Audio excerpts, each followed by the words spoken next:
Praise the Lord. Mister Francis CC ഒരിക്കലും ഇങ്ങനെ പറയുണ്ടായി, നരകത്തിലെത്തുന്നു എന്ന് പേടിച്ചാണ് ഞാൻ കൽപ്പനകൾ ഞാൻ ഒരിക്കലും പാലിക്കില്ല, പകരം ദൈവസ്നേഹത്താലാണ് ഞാൻ കൽപ്പനകൾ പാലിക്കുന്നു. ബ്രദർ പറഞ്ഞ ആ ബോധ്യത്തോട് വളരെ യോജിച്ചാണ് ഇവിടെ ഫ്രാൻസിസ് പറയുന്നത്. കാരണം എത്ര പാവം ചെയ്താലും ഇതുവരെ വിചാരിച്ചിരുന്നത് ദൈവം നമ്മെ ശിക്ഷിക്കും, നമ്മൾ നരകത്തിൽ എത്തിച്ചേരുന്നതാണ്. എന്നാൽ എത്ര പാവം ചെയ്താലും ദൈവം നമ്മെ രക്ഷിക്കാനായിട്ട് ഇറങ്ങിത്തിരിക്കുമെന്നാണ് ബ്രദർ പറയുകയുണ്ടായത്. ഇത് വളരെ സത്യമാണ്. എന്നാൽ ഈ ഭൂമിയിൽ പാവം ചെയ്യുന്നവര് നരകത്തിൽ എത്തിച്ചേരില്ല എന്നാണ് ബ്രദർ പറഞ്ഞത്. എങ്കിലും ഈ ഭൂമിയിൽ അവർക്ക് ഒരിക്കലും സ്വർഗീയമായൊരു ജീവിതമായിരിക്കില്ല, നരകീയമായൊരു ജീവിതമായിരിക്കും. കാരണം ഒരിക്കലും പാവം ചെയ്യുന്നതുകൊണ്ട് യഥാർത്ഥമായ സന്തോഷമോ സമാധാനമോ അവർക്ക് ലഭിക്കുകയില്ല എന്നാണ് എനിക്ക് തോന്നുന്നത്. പിന്നീട് ബ്രദർ പറയുകയുണ്ടായി, ഒരിക്കലും ശിക്ഷയെ പേടിച്ച് നാം പാവം ചെയ്യാതിരിക്കരുത്.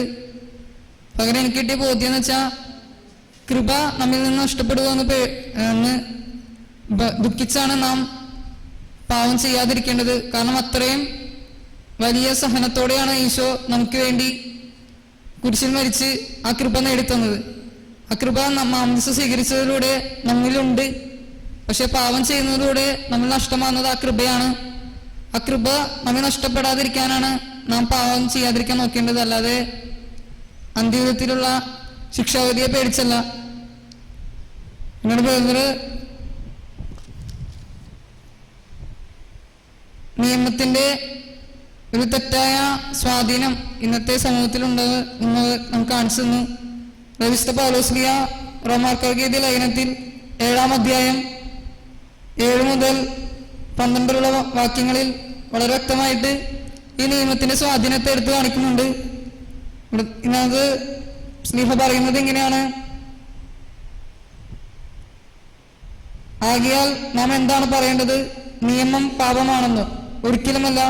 എങ്കിലും നിയമമില്ലായിരുന്നെങ്കിൽ ഞാൻ പാപം എന്തെന്ന് അറിയുമായിരുന്നില്ല.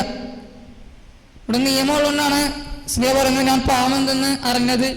അതുകൊണ്ട് തന്നെയാണ് ഞാൻ പാപത്തിൽ വീണുപോയത്.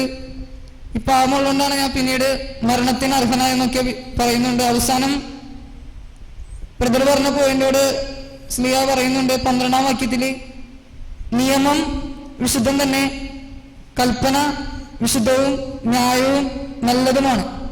ഇവിടെ നിയമം എന്ന് ഉദ്ദേശിക്കുന്നത് മോശയുടെ ആയിരിക്കാം, കൽപ്പന എന്ന് ഉദ്ദേശിക്കുന്നത് യേശുവിന്റെ സ്നേഹിക്കുക എന്ന വലിയ കൽപ്പനയായിരിക്കാം. അതുവല്ലാതെ അവിടെ വളരെ കൃത്യമായിട്ട് പറയുന്നുണ്ട് പൗലോസ്ലീഹ, ഈ സ്നേഹിക്കുക എന്ന യേശുവിന്റെ കൽപ്പന വിശുദ്ധവുമാണ്, ന്യായമാണ്, നല്ലതുമാണ്. വലിയൊരു ബോധ്യമാണ് ഇതിലൂടെ ലഭിച്ചത്.